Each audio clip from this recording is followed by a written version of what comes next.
Please, Professor, now you have the floor as a discussion. Thank you. Thank you very much. Dear Minister, dear colleagues, dear students, I would like first of all to say a word on behalf of Professor Dominique Rousseau, who was supposed to be the discussant in this conference, but unfortunately could not come today and has asked me to tell you how sorry he is. On behalf of myself, however, I'm very grateful for the opportunity to be here and to discuss this topic, which is extremely interesting to me as a constitutional law scholar as well as an Italian citizen. The new Senate could be seen as a way to go back to his first version planned by the Constituent Assembly. In the Constituent's idea, the bicameralism would have been less perfect than it has been until now. In the Constituent Assembly, the champions of unicameralism obtain universal suffrage and the direct election of both houses. The notion of a Senate as the place where the new regions would be represented was set aside. This is why the reform answers to one of the biggest critics towards the Italian system, that it has not been originally designed to be so egalitarian. The diversification of the two chambers is long overdue, as the minister just pointed out. Amongst the great many questions that would be raised about the constitutional reform in Italy, and in particular about the reform of the Senate, which I'm concentrating on now, I would like to concentrate on three possible questions. The comparative question, the European question, which goes back to what Professor Torricelli was saying, so I will be very brief about this one, and the representative question. Do not hesitate to stop me if I'm too long, I tend to be, so sometimes. So comparative analysis shows a huge diversity in the partners of parliament across the system. More or less 70 states in the world have bicameralism in their constitution, and 17 of them are European.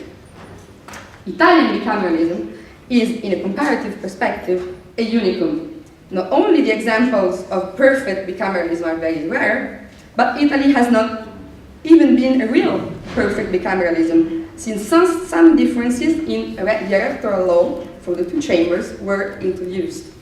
Since the entry into force of the electoral law of 2005, the Senate could be at least partially conceived as a moderation chamber. As a result, the leading coalition is weaker in the Senate than in the Chamber of Deputies, where the majority bonus is awarded at the national level. Therefore, the Senate may serve as a guardrail, a garde-fou, against the tyranny of the majority, as in the national majority. But Italy is not the only exception. If we look closely, most of the states have many differences in the way they interpret their own bicameralism. Especially in the European context, one could be surprised about the variety of the bicameral models. So, when the decision to reform the bicameralism in Italy has been taken, there were many possibilities of other states' examples that could have been taken. And my first question will be about some of those models.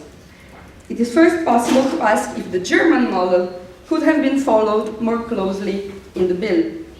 The version of the bill approved by the Senate in 2014 had actually distanced itself even more from the German model, since the presidents of the regions, who hold the executive and most prominent power within the regions, have been excluded from membership in the Senate. In addition, in the German Federal Council, the Bundesrat, pardon my horrible German, there are only the representatives of the government of the land, and furthermore, all representatives of one land vote in the same way, which ensures the vote of the regions and limits the possibilities of a political divide inside the region itself. The opposite model has not been chosen either, the United States model, where the upper chamber is elected by the people.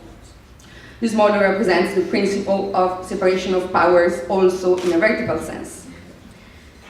In practice, the council model, the German model, appears to be far more successful because of the strict connections it establishes between the local government and the federal decision-making process.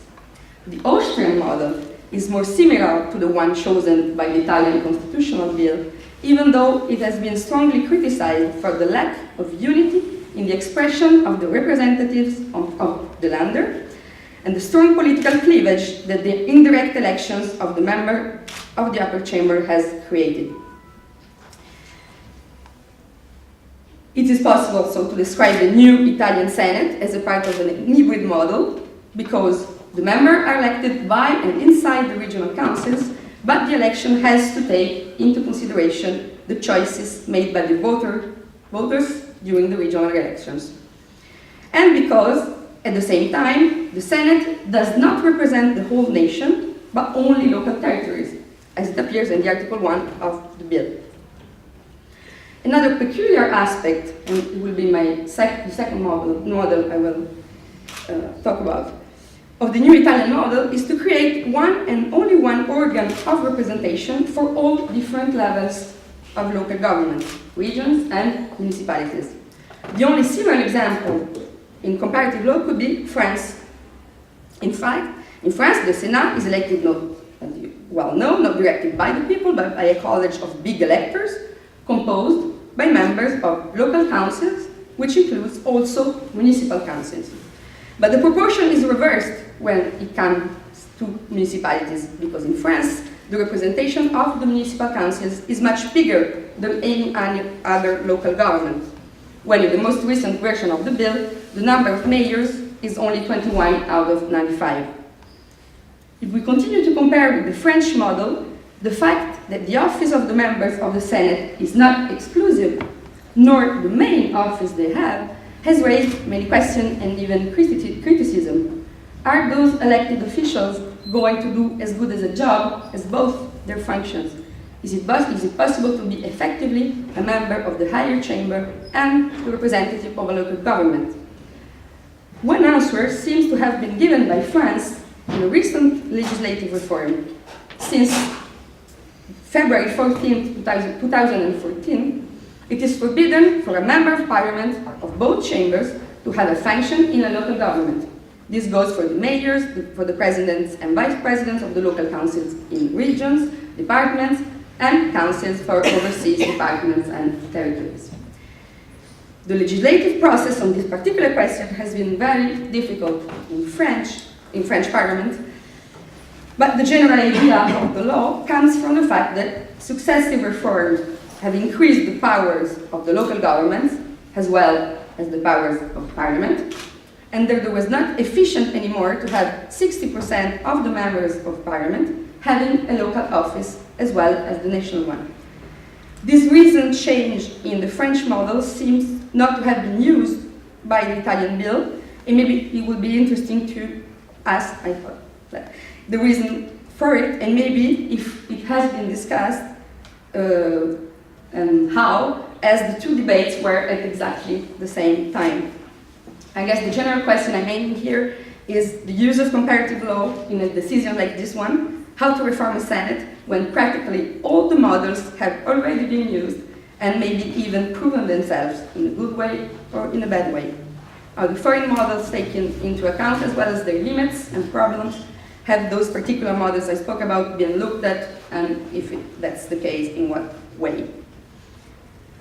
For the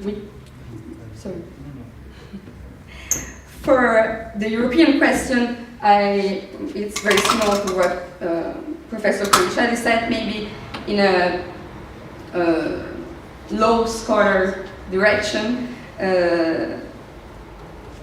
I wanted to ask something about the new division of the legislative power between the Chamber of Deputies and the Senate, because in the report that precedes the original bill of the government, it is stated that the new chamber has important functions concerning the realization and the creation of the EU normative acts.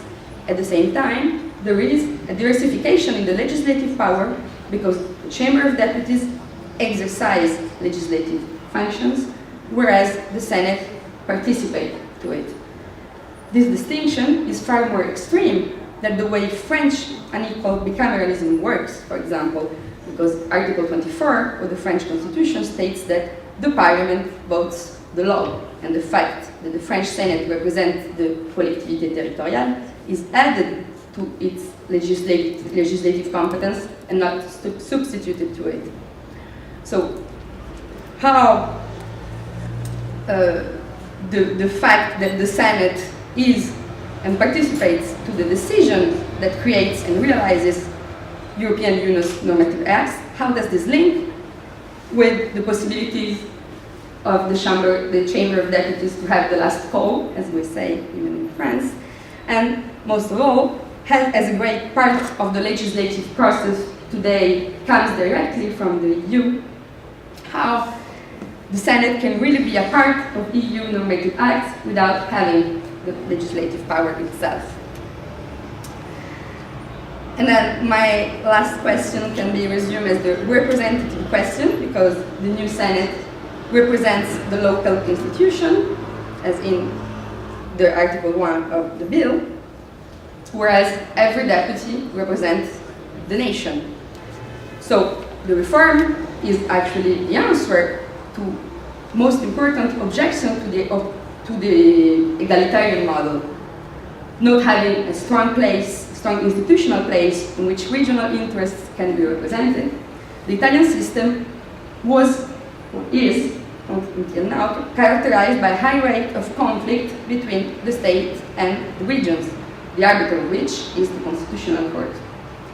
In the light of this aspect, one of the reasons in favor of the reform lies in the possibility of reducing this overwhelming rate of justiciable conflict. So this new local representation is a goal and is pursued at the same time as another goal of the reform, the governability of the state. This goal is composed by the stability of government and the rapidity of the legislative procedure, both of which have been declared to be constitutionally legitimate goals, I quote, by the Constitutional Court in January 2014. The problem could be that those two legitimate goals are not always compatible. Efficiency and rapidity in the decision-making process is clearly favored, for example, by the existence of a single chamber. On the contrary, a less efficient process is the price that bicameralism must pay to ensure the pursuit of other interests, such as good representation and separation of powers. So good bicameralism can be defined as a bicameral system that is capable of balancing efficiency and the pursuit of other interests. In Italy, those interests are, as explained in the introductory report of the bill presented by the government, the articulation of the multi-level system, the simplification of the institution, a new equilibrium between the unity and the indivisibility of the state and the autonomy of local governments, the fluidity of the relationships between the legislative powers, etc., etc. I didn't quote, I just summarized.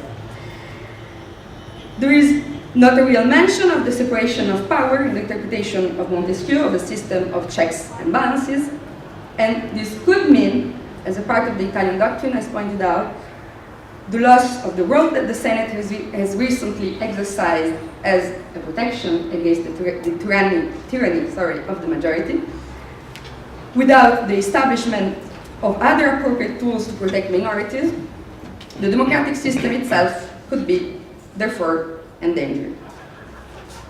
So this comes to maybe two questions, or just, I don't know if they're real questions, but who the Senate really represents, where there is not a real compact representation of the regions, because, as we say, we are not following the German model, and it is not a representation of the nation either, because this is an exclusive characteristic of the new Chamber of Deputies.